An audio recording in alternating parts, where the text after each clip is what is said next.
1 जानेवारी 2024 पासून अनेक नियम बदलणार। 31 डिसेंबर पूर्वी करून घ्या ही कामं, अन्यथा होणार मोठं नुकसान। 1 इंग्रजी नवे वर्ष अर्थात 1 जानेवारी 2024 पासून आर्थिक क्षेत्रात काही बदल होणार आहे। यामुळे होणाऱ्या नुकसानापासून वाचण्यासाठी या महिन्याच्या अखेरपर्यंत काही कामे नक्की पूर्ण करा।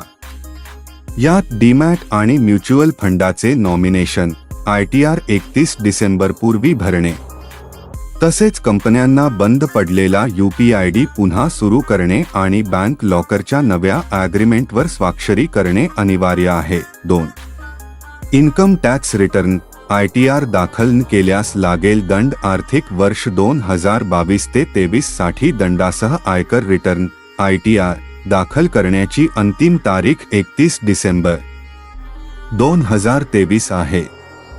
आयकर अधिनियम कायद्याच्या कलम 234F नुसार जी व्यक्ती निश्चित तारखेपूर्वी आपला रिटर्न दाखल करणार नाही, त्याच्या विरुद्ध कारवाई करण्यात येईल।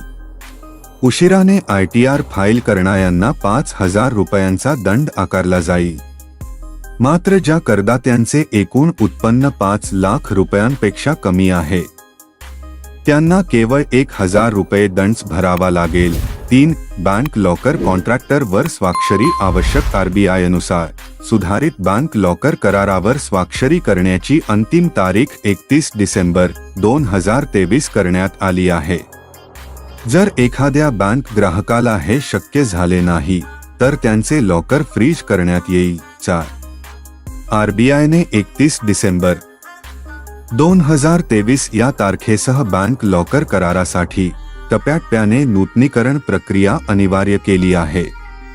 ज्या खातेदारांनी 31 डिसेंबर 2022 रोजी अथवा त्यापूर्वी बँक लॉकर करार जमा केला होता त्यांना एक सुधारित करारावर स्वाक्षरी करून संबंधित बँकच्या बॅचमध्ये जमा करावा लागेल। 5 नव्या सिमसाठी KYC आवश्यक। 1 जानेवारी 2024 पासून नवे सिम कार्ड खरेदी करण्याच्या नियमांतही बदल होत आहेत।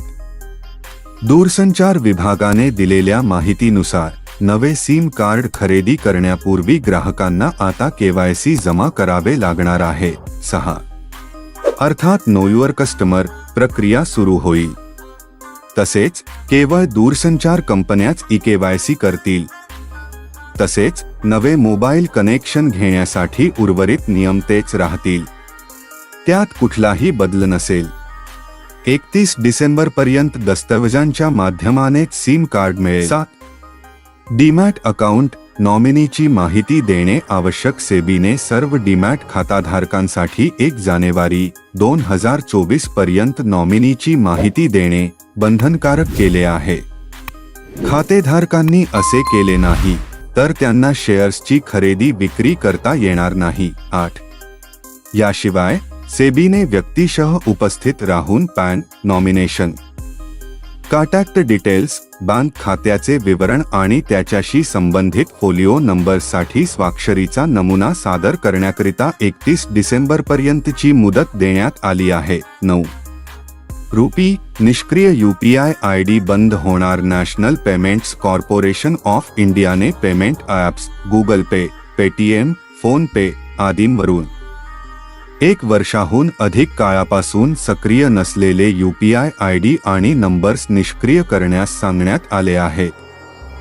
न्यायाधीशा निर्देशांनुसार third party app provider TPAP आणि पेमेंट सर्व्हिस प्रोव्हायडर्सना PSP 31 डिसेंबर पर्यंत याचे पालन करावे लागेल। तर हे महत्त्वाचे 9 बदल देशामध्ये 1 जानेवारी नंतर लागू होणार आहेत। त्यामुळे आपली जी कामं रखडली आहे ती 31 डिसेंबर अगोदर पूर्ण करून घ्या। मित्रांनो, असेच आणखी व्हिडिओ पाहण्यासाठी आमच्या चॅनलला सबस्क्राईब करा, फेसबुक पेजला देखील फॉलो करा। चला पुढील व्हिडिओमध्ये भेटूया, तोपर्यंत धन्यवाद।